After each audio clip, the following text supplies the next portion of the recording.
In a world with two groups of people, the first group is a secular group that does not believe in miracles, and the second group consists of Christians who believe that miracles ended with the apostles.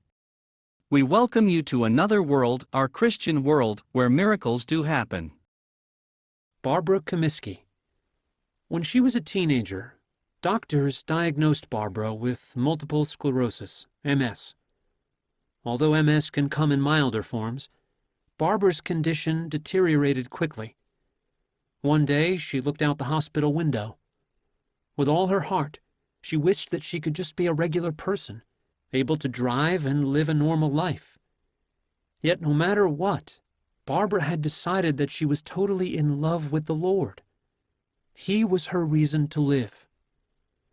From the age of 15 to the age of 31, Barbara spent 3/4 of her life in the hospital.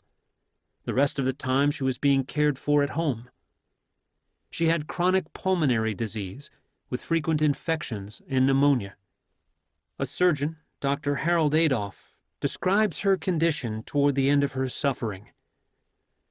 Barbara was one of the most hopelessly ill patients I ever saw. She was diagnosed at the Mayo Clinic as having multiple sclerosis. She had been admitted to the local hospital 7 times in the year that I was first asked to see her. Each time she was expected to die. One diaphragm was completely paralyzed so that the lung was non-functional, and the other worked less than 50%. She had a tracheotomy tube in her neck for breathing, always required extra oxygen, and could speak only in short sentences because she easily became breathless. Her abdomen was swollen grotesquely because the muscles of her intestine did not work, nor would her bladder function. She had not been able to walk for 7 years. Her hand and arm movements were poorly coordinated, and she was blind except for 2 small areas in each eye. She was hooked up to various machines. Because her bowel was paralyzed, Dr. Adolph disconnected it, and doctors provided her instead with an outside hookup. Another machine helped her breathe. Because she could not swallow, she had a feeding tube in her stomach. Barbara needed so much care that when she was home, a nurse or nurse's aide remained with her most of the time. In her words, she was wrapped up like a pretzel. Her feet pointed down, unable to rest flat against the floor, even had someone tried to stand her up. Her arms remained tight against her chest. Normally, when anyone tried to pull one of her arms away from her body, it would automatically clamp back up against her chest. Her hands curled up against the inside of her wrists, leaving them full of dead skin, except when, periodically, someone would pry them open to clean them out. Dr. Thomas Marshall had assumed her palliative care in what appeared to be the final weeks of her life. He recalls that her body was contracted in a permanent fetal position. Her hands were so permanently flexed that her fingers nearly touched her wrists. He sadly explained to the family that the next infection would likely kill her, and everyone agreed not to prolong her suffering with any further hospitalization or by attempting resuscitation with CPR. Unable to free herself from her pretzel position or even to breathe normally, Barbara felt trapped inside her own body. Now, after 16 years of physical deterioration, doctors had sent her home from the hospital one last time. They had regretfully warned her parents, "It's unlikely that she'll survive long enough for us to see her here again." The Voice. For more than 4 years, Barbara had not been able even to visit her Wesleyan church in Wheaton, Illinois. Nevertheless, her faithful pastor had visited her every day during that time. Now it was Pentecost Sunday, June 7th, 1981, and 2 friends from her church visited her after the morning worship service. This time they showed up laden with cards and letters. Someone had called in a prayer request about her to the local Christian radio station, WMBI. Now, 450 letters came to her in care of her church. As her friends began reading the new letters to her, she suddenly heard a booming, authoritative voice over her left shoulder. "My child, get up and walk. Because of the breathing tube, she could speak only when someone plugged the hole in her neck. They would do this whenever she looked agitated, and her friends, seeing her current agitation, plugged the hole. "God just told me to get up and walk," she gasped. Her friends grew quiet, but Barbara insisted. "Go get my family," she ordered urgently. Feeling her excitement, they dashed out of the room to find her family. The sense of urgency in Barbara's heart suddenly became too intense for her to wait for their return. Normally, it would take 2 people about 2 minutes to get her out of bed. They would slide her onto a lapboard and then into a chair. But now she did not have time to ponder what should have been impossible for her. Abruptly, she jumped out of bed toward the direction of the voice. Equally abruptly, she found herself standing. Her feet had been too deformed even to wear slippers, but now she found them flat on the ground. Then she noticed that her hands were both open at her sides, like anyone else's. What struck her next was that she could see her hands and feet. She was no longer blind. Freeing herself from the connected apparatus, she disconnected her tracheotomy tube from the oxygen tank and fastened the catheter bags to her clothes with safety pins.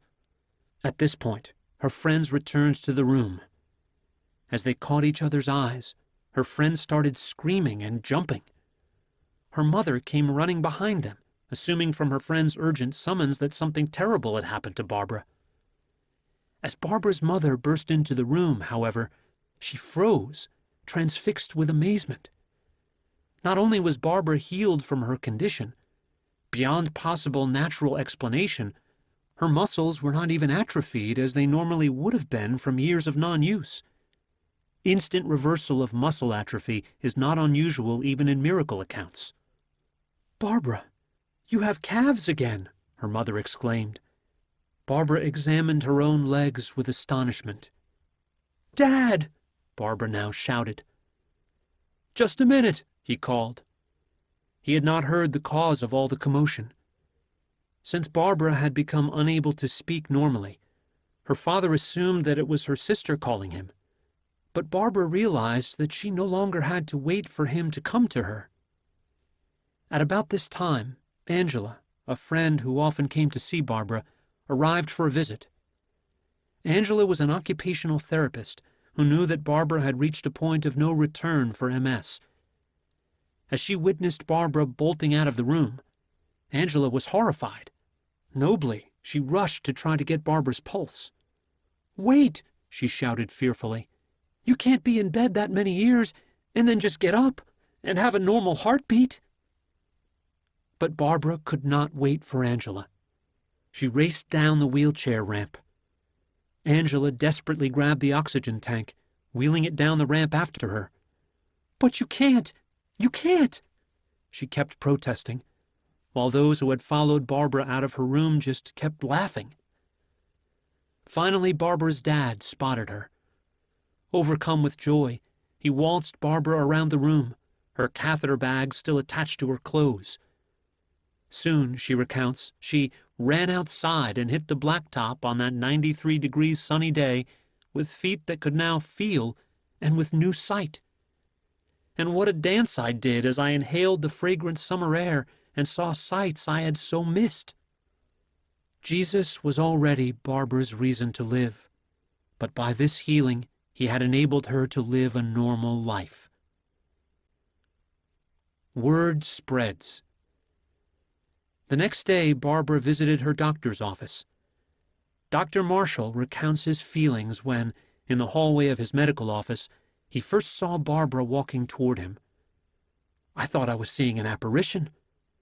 Here was my patient, who was not expected to live another week, totally cured."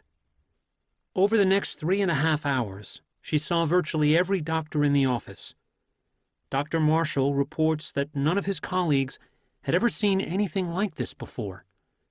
X-rays showed that even her collapsed lung was no longer collapsed. He removed all the tubes that could be removed without surgery. Barbara reports his verdict that day.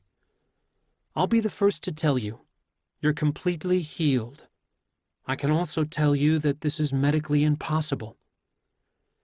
Dr. Adolph remarks that her breathing was normal. The diaphragms were functioning normally. He soon reconnected her bowel, which was now functional.